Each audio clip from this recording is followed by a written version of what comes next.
السلام علیکم ورحمۃ اللہ وبرکاتہ۔ اللہ سے دعا کرتے ہیں کہ آپ لوگ خیریت سے ہوں گے۔ طارق جمیل صاحب، پہلے آپ میرا نام تمیز سے لیں، تیار ہو جائیں، اب میں آپ کی طبیعت صاف کروں گا۔ تو اس ویڈیو میں مولانا طارق جمیل صاحب سے کچھ سوال کیا گیا تھا، اور اس سوال کے جواب میں کہا گیا کہ یہ جو سوال ہے وہ آپ نے مرزا صاحب سے لیا ہے، اور یہ مرزا کی باتیں ہیں، اور انہوں نے باب سہ ایک کوئی نہیں اس پر بھی بات کی ہے، اور انہوں نے جو چیز بولی اور جو چیز بتائی ہے آپ اس ویڈیو میں دیکھیں گے، اور اسی کا رپلائی جو ہے انجینئر محمد علی مرزا نے بھی دیا ہے۔ آپ دیکھ سکتے ہیں کہ کس طریقے کا یہ معاملہ ہے، اور یہ جو کہانی قصے والی بات ہے اس پر معاملہ اٹھا تھا، اور وہی چیز پر جو ہے معاملہ ایک دوسرے پر سوال اور جواب ہو رہا ہے، اور اللہ سے ہم سب یہی دعا کریں کہ اللہ ہم سب کو ہدایت کا راستہ دکھائے، اللہ اور اللہ کے رسول کے بتائے ہوئے راستے پر ہم سب چلیں، اور حق بات بولنے، حق بات سننے، حق بات دوسرے تک پہنچانے کی توفیق عطا فرمائے، اور قرآن اور حدیث کی روشنی میں ہم سب کو ساری معلومات ملے۔ اور رمضان المبارک کا مہینہ چل رہا ہے، آپ جو ہے اپنے روزوں کی حفاظت کریں، نماز کی پابند بنیں، اور قرآن کی تلاوت کریں، اور زیادہ سے زیادہ اب صدقہ، زکوٰۃ، خیرات، فطرہ سب نکالیں۔ پہلے اپنے گھر میں دیکھیں، رشتہ دار میں دیکھیں، خاندان میں دیکھیں، پڑوس میں دیکھیں، اس کے بعد آپ جس کو دینا چاہتے ہیں انہیں دیں، لیکن جو بھی اس کے مستحق ہیں، جن کو ان کی ضرورت ہے، ان پر آپ ضرور دھیان دیں۔ اللہ ہم سب کے دینے کو قبول فرمائیں، اور جو بھی ہم سب سے جانے انجانے میں کہنے سننے میں غلطی ہو جائے اللہ اسے معاف فرمائے۔ آمین ثم آمین۔ باب تشیع کوئی نہیں، باب تشیع کوئی نہیں، باب تشیع کوئی نہیں۔ آپ فرق نہیں پڑتا۔ یعنی آپ یہ سمجھتے ہیں کہ ابو حنیفہ صاحب کشف تھے؟ ہو سکتا ہے، اچھا، اور ان کو وضو کرتے ہوئے نظر آتا ہو سکتا ہے، بالکل ہو سکتا ہے۔ اچھا سر، آگے صفحہ نمبر 427، کوئی صوفی عبدالعزیز صاحب ہیں جو بالکل ان پڑھ ہیں، اس میں لکھا ہوا ہے، مگر یہ صاحب کسی کو حدیث بیان کرتے ہوئے اندازہ لگا لیا کرتے تھے کہ حدیث سچی ہے یا ضعیف حدیث۔ کیسے؟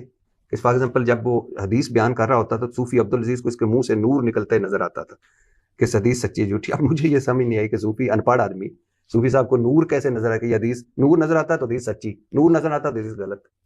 اب پھر ریلیونٹ باتیں کر رہے ہیں۔ نہیں میں سر یہ ریلیونٹ نہیں ہے، یہ فضائل اعمال ہے سر۔ ایک ہمارے بہت بڑے جو ہم جن کی بہت 5-7 بر اعظموں میں تبلیغ ہو رہی ہے، ان کا نصاب ہے، اس نصاب میں یہ ہمیں یہ بابوں کے تڑکے لگا کے، یعنی سواریاں آپ نے بٹھائی مکہ مدینہ کی اور اتارا کہ میں آپ سے ایک بات کروں، جی سر، یہ لفظ آپ لے رہے ہیں مرزا صاحب سے۔ نہیں میں نے سنا لیکن میں نے پڑھا، بات سن، جی پھر خود پڑھا نا، میری سنیں۔ جی سر۔ کسی کو حقارت سے بولنا، کسی کے بارے میں کسی کو حقیر سمجھنا، جی سر، اور خاص طور پر وہ لوگ جن کی ایک ہسٹری ہے ان کو اس طرح کہنا جو اس نے کر دیا باب تشیع کوئی نہیں، یہ بہت بڑی گمراہی ہے۔ معین الدین چشتی رحمۃ اللہ علیہ پاکستان میں انڈیا میں پہلی ہستی ہیں جنہوں نے اسلام کو متعارف کروایا، ہزاروں لوگ ان کے ہاتھوں مسلمان ہوئے۔ میری اپنی نسل کا پہلا بندہ ان کے ہاتھ مسلمان ہوا، اس کو وہ کہہ رہا ہے چشتی دجال۔ حضرت تھانوی رحمہ اللہ تعالیٰ ایک بہت بڑی علمی شخصیت ہے، ان کو کہہ رہا ہے تھانوی دجال۔ ابو بکر شبلی رحمۃ اللہ علیہ یہ نہاوند کی گورنری چھوڑ کر جنید بغدادی کے شاگرد بنے تھے اور ان سے خلافت ملی تھی، ان کے جانشین بنے تھے، ان کو کہہ رہا ہے شبلی دجال۔ یہ زبان مت استعمال کیا کریں بابے، یہ سب اللہ کے نیک بندے تھے، لکھنے والے سے اونچ نیچ ہو سکتی ہے، لیکن ان لوگوں کی میں کوئی اس کی وکالت نہیں کر رہا، اس میں کوئی مگر موضوع چیز ہے تو ہے۔ طریقہ یہ ہوتا ہے خذ ما صفا ودع ما قدر، قرآن کے علاوہ کوئی کتاب خطا سے پاک نہیں، جی میں یہی کہہ رہا ہوں. چاہے وہ بخاری ہے چاہے وہ مسلم. ہاں لیکن سر آپ نے یہ پڑھی ہے نا فضائل اعمال؟ کیوں چیز پڑھی ہے. ہاں. تو میں آپ کو ایک آپ اس میں دوسری طرف لے جا رہا ہوں. جی وہ میں ایگری کرتا ہوں، وہ نہیں ہونا چاہیے. یہ ٹرم آپ کی بہت غلط ہے. یہ اس نے بابے اس نے گمراہی پھیلائی اور بہت بدتمیزی. دعوت دینے والا بدتمیز نہیں ہوتا، دعوت دینے والا بد اخلاق نہیں ہوتا. جس میں بد اخلاقی ہے، جس میں بدتمیزی ہے، وہ دین کا داعی نہیں ہے، کسی اور چیز کا داعی. چلو سر میں تو سر اس پہ ہوں کہ یہ جو اس میں یعنی ان کو بدل لینا چاہیے فضائل اعمال میں، اتنا بڑے یہ سیٹ اپ ہے. جی صاحب ایک اور بڑا ایک کنٹروورشل قسم کا جو ہے نا میں سے کہوں گا کہ انٹرویو آیا ہے، اور وہ ہستی کنٹروورشل نہیں ہے. مولانا طارق جمیل صاحب وہ کچھ نہیں ہے آپ سے، ان کے کچھ الفاظ کے میں ایگزیکٹلی کوٹ کرنا چاہوں گا کہ آپ بزرگان دین کے بارے میں حقارت سے بات کرتے ہیں. دعوت دینے والے کو بدتمیز اور بد اخلاق کہنا، جو ایسا کرے وہ دین کا داعی نہیں ہے. اس کے بارے میں آپ کیا کہیں گے؟ یہ جو انہوں نے اسٹیٹمنٹ پاس کی ہے اس کی تھوڑی سی کلیئرٹی دیں گے؟ پہلی بات ہے کہ میں نے ان کا وہ سارا انٹرویو نہیں دیکھا. جو پورشن آپ نے بتایا یہ مجھے کچھ لوگوں نے بھیجا ہے، میں انشاءاللہ ٹائم نکال کے وہ پوری گفتگو ان کی سنتا ہوں. رہا جو آپ نے پورشن ڈسکس کیا ہے، یہ میں نے پورشن دیکھا ہے ان کا، اور یہ بھی آؤٹ آف کانٹیکسٹ اپلوڈ ہوا ہے. میں نے اس پورے پورشن کو دیکھا ہے. اس میں سب سے پہلے تو مولانا طارق جمیل صاحب حفظہ اللہ تعالی ہمارے بزرگ ہیں، ہمارے استاد ہیں، اور ہم کبھی بھی ہیومن ڈگنیٹی ان کے حوالے سے وائلیٹ نہیں کریں گے. اگرچہ انہوں نے گفتگو کرتے ہوئے اپنے بزرگوں کے گناہوں کو چھپانے کے لیے اور سوال گندم اور جواب چنا دیتے ہوئے میرے متعلق جس طریقے سے گفتگو کی، وہ انہوں نے ہیومن ڈگنیٹی کو وائلیٹ کیا. یعنی وہ جو بات خود سکھا رہے تھے اس پہ انہوں نے خود تو عمل ہی نہیں کیا. انہوں نے ارشاد بھٹی صاحب جو ہمارے بھائی ہیں انہیں جواب دیتے ہوئے کہا کہ یہ تم نے مرزے سے سیکھا ہے. تو طارق جمیل صاحب کا تو سارے کا سارا پروگرام تو مر گیا، کیونکہ جب وہ یہ کہہ رہے تھے کہ بدتمیز ہے تو وہ خود بدتمیزی کر رہے ہیں، مرزے لفظ بول رہے ہیں. میرا نام ہے انجینئر محمد علی مرزا، اور اگر کہنا تھا تو مرزا صاحب کہتے، وہ بھی انہوں نے کہا ہے. لیکن یہاں پہ جب انہیں اندازہ ہوا کہ میرے پاس بھٹی صاحب کی باتوں کا جواب نہیں ہے، اور بھٹی صاحب نے یہ جتنی گفتگو کی ہے وہ میری ویڈیو سے لرن کر کے انہوں نے سارے کوسچن لکھے تھے، اور انہوں نے صرف میری ویڈیوز پہ اعتبار نہیں کیا، انہوں نے وہ پھر کتابیں خریدی اور ان پہ وہ ساری چیزیں مار کی.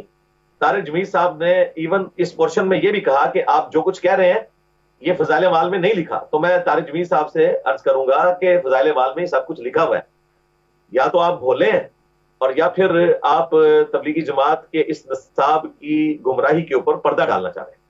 تو اب تو ہے میڈیا کا دور، یہاں تو پولیٹیکل لیڈرز کو ان کی سٹیٹمنٹس ہانٹ کرتی ہیں، تو آپ کو بھی آپ کی سٹیٹمنٹس ہانٹ کریں گی. اس سے پہلے کہ یہ ہانٹ کریں آپ وہ خود پڑھ کے ان ساری چیزوں کو دیکھیں. ہم دین کے حوالے سے جو کچھ بیان کرتے ہیں بڑی ذمہ داری کے ساتھ کرتے ہیں. اس کے باوجود بھٹی صاحب نے میری گفتگو کا رلائے نہیں کیا، اگرچہ انہوں نے تیاری میری ہی ویڈیو سے کی تھی، اور آندہ آنے والے علماء سے بھی جو کوسچنز کریں گے مستقبل میں اس سے بڑی چیزیں اب سامنے آئیں گی انشاءاللہ تعالی.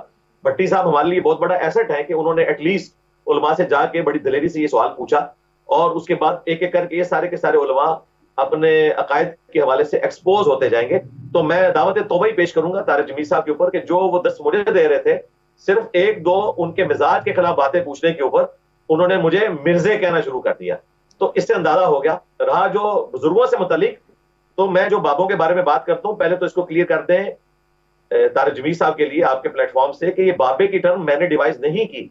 یہ بابے کی ٹرم صدیوں سے استعمال ہوتی ہے اور فخریہ ہوتی ہے، یہ نیٹوریس ٹرم نہیں ہے. ہمارے جو مرشد ہیں، یہ میں تفنن کے طور پر اور محبت سے کہہ رہا ہوں، مصباحی صاحب، انہوں نے پہلی دفعہ یہ ٹرم یوز کی تھی 2018 کے اندر. انہوں نے کہا کہ انجینئر کو کیا پتا کہ بابا کیا شے ہوتا ہے، بابا اپنے جہان میں ایک وکھرا جہاں ہوتا ہے، اس کا ایک وکھرا ہی جہان ہوتا ہے. تو میں نے ان سے مستعار ٹرم لی ہے. بابے کی ٹرم تو میں نے اپنے بزرگوں کے لیے بھی استعمال کی. میں نے کہا کہ امام بخاری، امام مسلم میرے بابے ہیں، اور میں ان بابوں کو مانتا ہوں جو کتابوں کو مانتے ہیں، جو کتابوں کے غدار ہیں. میں ان بابوں کو نہیں مانتا. اگر میں اپنے بزرگوں کو بھی بابا کہہ رہا ہوں جو اہل سنت کے امام ہے، تو اس کا مطلب ہے اسے میں ریسپیکٹیبل سمجھتا ہوں. اور دیکھیں طارق جمیل صاحب سے ایک بہت بڑا بلنڈر ہوا اس میں، اور اس پہ توہین مذہب کی دفعہ لگتی ہے ان پہ. آپ نے غور نہیں کیا، انہوں نے بھٹی صاحب سے کہا کہ تنو بخاری دا اور مسلم دا بخار چڑھ گیا. اب یہ اہل سنت کی حدیث کی کتابیں ہیں، امام بخاری امام مسلم کی لکھی ہوئی، جو پوری دنیا میں مانی جاتی ہیں قرآن کے بعد افضل کتابیں. ان کتابوں کے بارے میں یہ جملہ بولنا کہ تمہیں بخاری مسلم کا بخار چڑھ گیا. اگر میں کسی کو کہوں کہ تمہیں قرآن کا بخار چڑھ گیا، تمہیں سنت کا بخار چڑھ گیا، تمہیں نبی کی تعلیمات کا بخار چڑھ گیا ہے، تو یہ نیگیٹو ٹرم ہے. بخار چڑھنا یہ ہوتا ہے کہ آپ کسی کی باتوں سے نیگیٹو انٹینشن اخذ کر لیں، نعوذ باللہ. تو یہ تو سیدھا سیدھا ان پہ توہین مذہب کا مقدمہ ہوتا ہے. 295B لگتی ہے، سی نہیں 295B، جس میں توہین مذہب کا الزام لگتا ہے. لیکن میں یہ اس لیے بتا رہا ہوں کہ طارق جمیل صاحب، آپ کا کام تھا کہ اس کو اپلوڈ کرنے سے پہلے ایک دفعہ دیکھ لیتے ہیں کہ آپ کی زبان سے کیا بھول نکل رہے ہیں. آپ کے لیے مصیبت کھڑی ہو جائے گی. اور ابھی تو آپ انتظار کریں، چونکہ یہ ویڈیو اپلوڈ ہوئی ہے 12 بجے اتوار کو، اس وقت میرا پروگرام تھا، تو اس وقت تو میں دیکھ بھی نہیں سکتا تھا. اب میں انشاءاللہ تعالی ٹائم نکال کے اس کو، کل امید ہے منگل والے دن میرے پاس ٹائم ہوگا تو میں اس کو دیکھوں گا. تو انشاءاللہ نیکسٹ سنڈے کو میں پورے کا پورا اس کا لاجیکل پوسٹ مارٹم کروں گا. لیکن آپ کے پلیٹ فارم سے کچھ باتیں تو میری طرف سے پہلے ہی ان تک پہنچ گئی. اور آخری بات جو انہوں نے کہا کہ باب شاہی کوئی نہیں کہتا ہے، میں بابوں کی تعلیمات کی وجہ سے کہتا ہوں. میں بابوں کے بارے میں ہمیشہ کہتا ہوں کہ وہ فوت ہو چکے ہیں، ہمارے سامنے ہوں گے تو ہم بائی نیم ان پر فتویٰ لگائیں گے. لیکن چونکہ آپ لوگ یہ کلیم کرتے ہیں اور آپ لوگوں کے مناظرے لڑتے ہیں کہ انہوں نے چشتی رسول اللہ، تھانوی رسول اللہ، شبلی رسول اللہ صحیح پڑھوایا، یہ معرفت کی بات ہے. تو پھر میں کہتا ہوں for the sake of argument, اگر انہوں نے یہ کلمے اپنے ناموں کے پڑھائے ہیں تو وہ دجال ہیں. کیونکہ بخاری مسلم میں حدیث ہے قیامت سے پہلے 30 جھوٹے دجال پیدا ہوں گے، اور اگر انہوں نے نہیں پڑھوائے تو وہ اللہ کے حضور بری ہیں. تو انہوں نے میری بات آؤٹ آف کانٹیکسٹ سنی ہوگی. میں حسن ظن رکھتا ہوں کہ جان بوجھ کے انہوں نے یہ نہیں کیا. تو میں ان کو انشاءاللہ تعالیٰ آپ کے پلیٹ فارم سے بھی کلیریفائی کر رہا ہوں، آئندہ بھی کروں گا. اور اس میں آخری بات، یہ خود کہتے تھے کہ بڑے سے بڑا غوث قطب ابدال کسی صحابی کے گھوڑے کے قدموں کی خاک کے برابر بھی نہیں. تو یہ تو خود کہتے تھے کہ صحابی کے گھوڑے کے قدموں کی خاک جیسا ہے ہی کوئی نہیں، غوث قطب ابدال تے شاہی کوئی نہیں.